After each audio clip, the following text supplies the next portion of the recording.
நிர்வாகிகள் அனைவரையும் வரவேற்று எனது உரையை துவக்கம் செய்கிறேன்.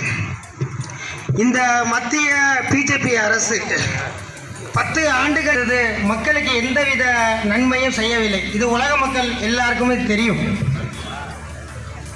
கொண்டு வர அனைத்து சட்டங்களும் மக்களுக்கு விரோதமான சட்டங்கள், விரோதமான போக்குகள், அடாவடித்தனமான இதுகள், மக்களுக்கு எந்த ஒரு நன்மையும் செய்யலை இந்த அரசு.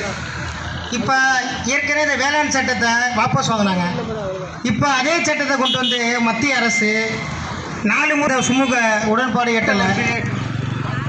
எழுதப்பட்ட அரசியலமைப்பு சட்டத்தை எடுத்துட்டா நாம் இந்தியாவில் ஒரே மதம், ஒரே இனம், ஒரே ஆட்சி, ஒரே ஓட்டு உரிமை. எனக்கு 5, 1, 3, 4, 5, 6 தலைப்பு இருக்குது. கடைசி தலைப்பு இப்போ தேவையான தலைப்பு. உங்களுக்கு ஓட்டு உரிமை இருக்குங்கிறது மட்டும்தான் இருந்தது. அதையும் பிடிக்கிட்டான். இஎம்இன்னு ஒரு இயந்திரத்தை கொண்டு வந்து வச்சுக்கிட்டு 28 லட்சம் கணக்கு கொடுத்துருக்கான். யார் கொடுத்துருக்கான்? தேர்தல் அதிகாரி. 35 லட்சம் வந்து உங்களுக்கு இயந்திரத்தை கண்டுபிடிச்சி வச்சிருக்கிறான். 35 கோடி.